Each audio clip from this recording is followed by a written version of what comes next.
যে গুচ্ছগ্রামটা মানুষের কোনো কাজে লাগবে না, কি দরকার ছিল এই গুচ্ছগ্রামের যেখানে মানুষের থাকার কোনো পরিবেশটা নেই, হাজার হাজার কোটি টাকা নষ্ট করে এইসব আশ্রয় প্রকল্পগুলো তৈরি করা হচ্ছে।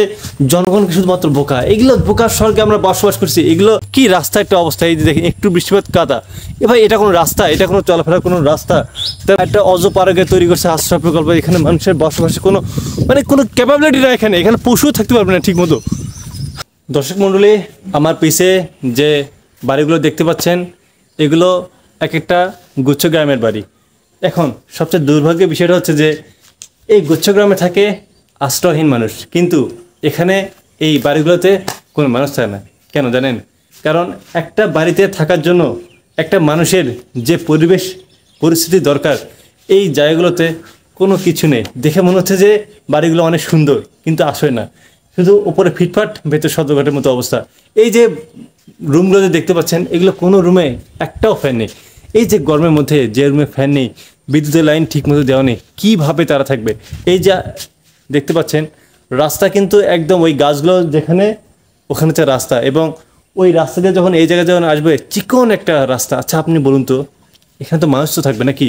কোনো জন্তু জানোয়ার বা কোনো ছোটোখাটো তো কোনো প্রাণী থাকবে না। তো সেইভাবে তো তার একটা রাস্তার ব্যবস্থা করে দেওয়া উচিত, কিন্তু এখানে কোনো রাস্তার ব্যবস্থা করে দেওয়া নেই। তো কীভাবে এখানে মানুষ থাকবে? তো এখানে দেখতে পাচ্ছি যে এই ওয়াও, এই যে দেখতে পাচ্ছেন একটা রুম ফাঁকা। দেখছেন এই যে একটা রুম যে ফাঁকা, এখানে কি কতটা, যখন এখানে কি গরু ছাগল বা কি যেন রাখছিল, কতটা বুঝতে পারছেন যে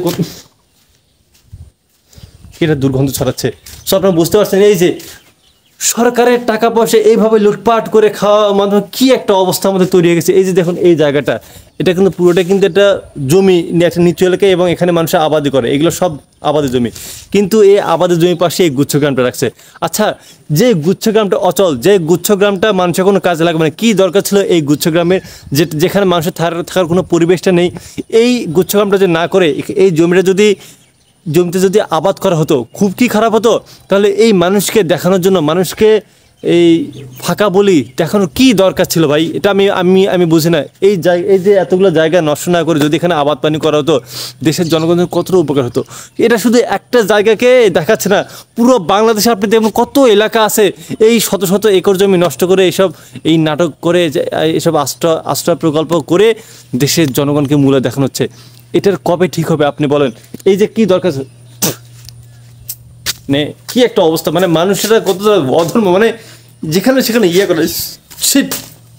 সো আপনারা দেখেন যে আসলে কতটা অবস্থা, কত জায়গা জমি নষ্ট করে সরকারের হাজার হাজার টাকা, হাজার হাজার কোটি টাকা নষ্ট করে এইসব আশ্রয় প্রকল্পগুলো তৈরি করা হচ্ছে। জনগণকে শুধুমাত্র বোকা, এগুলো বোকার স্বর্গে আমরা বসবাস করছি। এগুলোকে বলে উন্নয়ন। এগুলো বলে আপনার রাস্তাঘাট ঠিক নেই, আপনার রাস্তাঘাট ঠিক নেই, আপনার বাসা দিয়ে আপনি কী করবেন? সো বুঝতে পারছেন যে আসলে আমরা কতটা একটা অপসংস্কৃতি, কতটা একটা জঘন্য একটা পরিবেশের মধ্যে আমরা বসবাস করছি। ভাই এটাকে আপনি সিঙ্গাপুর, আমেরিকার সাথে তুলনা দূরে থাক, আপনি এই বাংলাদেশকে উগান্ডার চাইতেও যদি বলেন যে নিকৃষ্ট, আমি রাজি ভাই। এই বাংলাদেশ উগান্ডার চাইতেও নিকৃষ্ট। যে দেখেন কি রাস্তা একটা অবস্থা, এই যে দেখেন একটু বৃষ্টিপাত কাদা, ভাই এটা কোনো রাস্তা? এটা কোনো চলাফেরার কোনো রাস্তা? তারপর দেখুন তো কোন একটা অজপাড়াকে তৈরি করছে আশ্রয় প্রকল্প, এখানে মানুষের বসবাসের কোনো ক্যাপাবিলিটি না, এখানে পশুও থাকতে পারবে না ঠিক মতো। যাই হোক, আপনারা হয়তো বুঝতে পারছেন যে আসলে কতটা খারাপ পরিস্থিতির মধ্যে এই দেশে মানুষ জনগণ বসবাস করছে। এটা আমি শুধু আমার এলাকাকে রিপ্রেজেন্ট করতেছি না, এটা পুরো বাংলাদেশে একই চিত্র, এবং অন্যান্য জায়গায় দেখবেন এর থেকে আর ভয়াবহ চিত্র লুকিয়ে আছে। আপনারা প্লিজ এগুলো দেখবেন, এবং আপনারা এই বিষয়গুলো খুঁজে খুঁজে এইসব দুর্নীতি চাঁদাবাজদের আপনারা ব্যবস্থা করবেন। এখন দায়িত্ব সব আপনাদের ওপর।